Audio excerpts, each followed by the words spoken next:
इतना बड़ा अगर हादसा हुआ है तो इसमें निश्चित रूप से एक ट्रांसपेरेंट निष्पक्ष इंक्वायरी हो, सिर्फ दोष डालने के लिए नहीं, सबक लेने के लिए। The death toll in the explosion that occurred after a truck collided with an LPG tanker on the Jaipur highway went up to 14 on Saturday morning after 2 people who were injured in the accident died overnight. According to officials, 30 people were wounded in the incident. It took the fire department over 7 hours to get the fire completely under control. Among the wounded were 20 passengers of a sleeper bus that was caught in the explosion. Of those deceased, 4 were brought dead but were so badly burned that they could not be identified, officials said.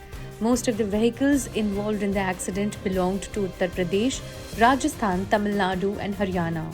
Meanwhile, Congress leader Sachin Pilot met the injured today.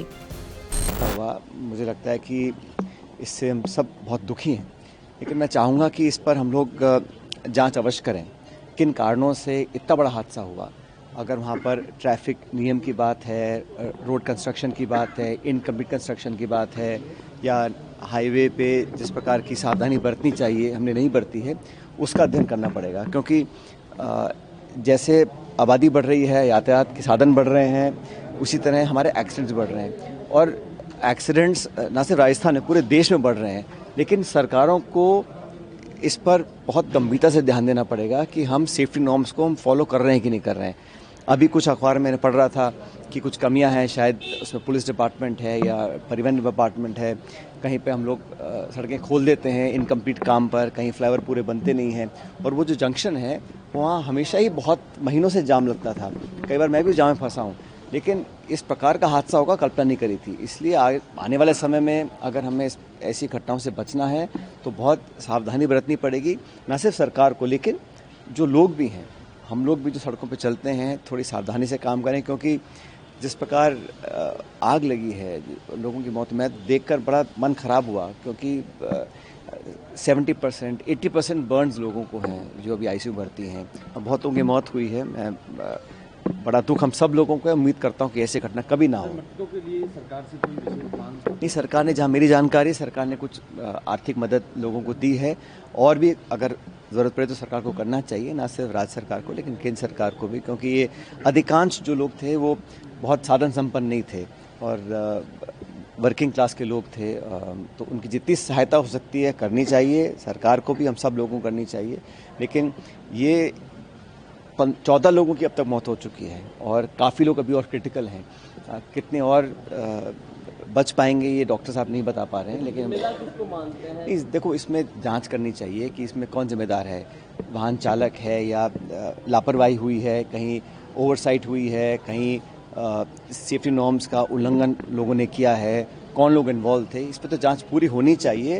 लेकिन जांच के बाद उस जांच से सबक लेना पड़ेगा। हम हर बार घटना होती है, जांच कराते हैं, फिर ठंडे बस्ते में डाल देते हैं। उसको लागू करने के लिए, सेफ्टी नॉर्म्स को लागू करने के लिए, अच्छी प्रैक्टिस लागू करने के लिए मापदंड बनाने पड़ेंगे, और कोई ना कोई जिम्मेदारी लेगा हर स्तर पर, सरकार के स्तर पर, जिला स्तर पर, विभाग के स्तर पर, डिपार्टमेंट के स्तर पर और समाज के स्तर पर भी।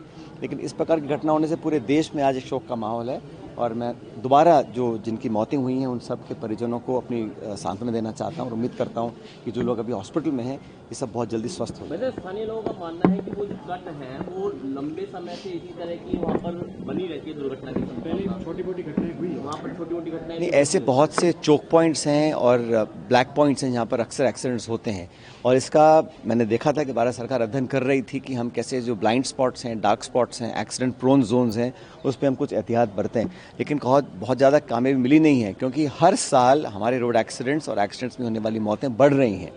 और इसका तो जो परिवहन मंत्री हैं उन्होंने सदन में भी कहा पार्लियामेंट के अंदर कि हम लोग रोक नहीं पा रहे हैं। जो मौतें लाखों की तादाद में लोग सड़कों पे मौत का शिकार हो रहे हैं, तो हम लोगों को as a country, as a nation सोचना पड़ेगा कैसे रोका जाए। हम हाईवे बना रहे हैं, national highway, state highway, MDRs बन रहे हैं, सड़कें बन रही हैं, गाड़ियाँ लाखों बिक रही हैं, लेकिन जिस लापरवाही से हम लोग अपना जीवन बिता रहे हैं वो मुझे लगता है आने वाले समय के लिए ठीक नहीं है।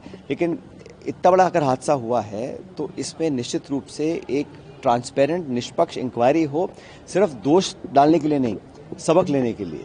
क्योंकि अगर आज हुआ है कल भी हो सकता है। लेकिन आप सही कह रहे हैं, वो जो पॉइंट है वो पूरे जयपुर हम सब जानते हैं, बहुत दिनों से था वो, तो क्यों उसको टाइम पे पूरा नहीं किया गया, कौन उसके जिम्मेदार थे, कंस्ट्रक्शन में कौन इन्वॉल्व थे, कौन सी एजेंसी थी, कौन सा डिपार्टमेंट था, कौन सा ठेकेदार था और कौन सा पुलिस, यातायात, इन सब लोगों को पूरी जांच करने के बाद तथ्य का पता करना पड़ेगा।